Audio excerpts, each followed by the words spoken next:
আসসালামু আলাইকুম everyone, welcome back to my channel simple cooking recipe. Simple cooking রেসিপিতে আরও একটি নতুন রেসিপি দেখার জন্য সবাইকে স্বাগত জানাচ্ছি। কক্সবাজারের হোটেলের ভর্তার বিশেষত্ব সে আর নতুন করে কি বলবো।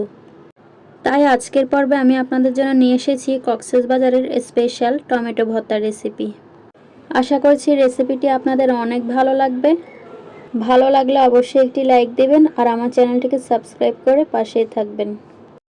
তো কথা না বাড়িয়ে চলে যায় মূল রেসিপিতে। টমেটো ভর্তা করার জন্য এখানে আমি ছোট বড় মাঝারি সাইজে 10 থেকে 12টা টমেটো নিয়েছি।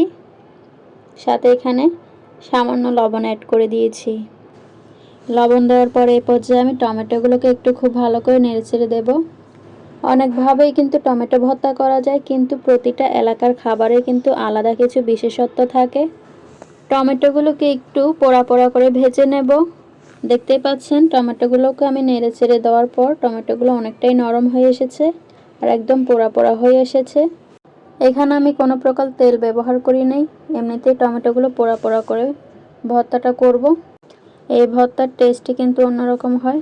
টমেটোগুলোকে আমি পোড়া পোড়া করে ভেজে নেওয়ার পর টমেটোগুলো অনেকটাই গলে গিয়েছে আর আমি চামচের সাহায্যে ভেঙে দিয়েছি। এইভাবে ঠিক দেখতেই পাচ্ছেন আমি চামচের সাহায্যে কিভাবে টমেটোগুলোকে ভেঙে দিয়েছি। টমেটোগুলো অনেকটাই গলে গিয়েছে। এ পর্যায়ে আমি এখানে অ্যাড করলাম পেঁয়াজ কুচি আর কিছু ধনেপাতা কুচি। এখানে আমি মাঝারি সাইজের একটা পেঁয়াজ কুচি দিয়েছি, সাথে সামান্য লবণ দিয়ে দিয়েছি। এখন এখানে অ্যাড করলাম শুকনো মরিচের গুঁড়ি। আপনারা চাইলে কাঁচামরিচ দিয়ে করতে পারেন ভর্তাটা। শুকনো মরিচের গুঁড়ি দেওয়া হয়ে গেলে এই পর্যায়ে আমি খুব ভালো করে নেড়ে চেড়ে সব কিছু একসাথে মিশিয়ে দেব।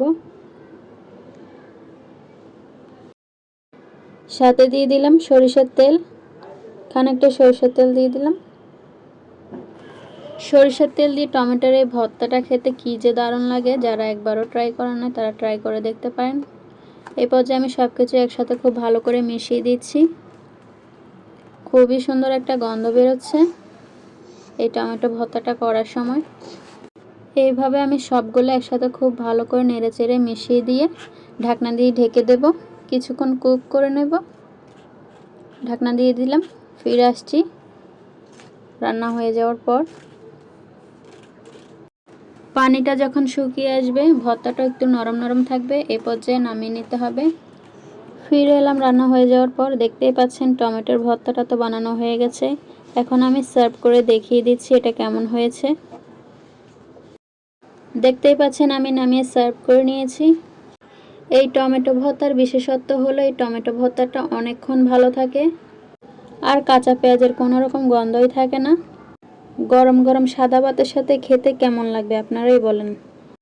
অবশ্যই আপনারা বাড়িতে ট্রাই করে আমাকে কমেন্ট করে জানাতে পারেন কেমন হয়েছে এটা।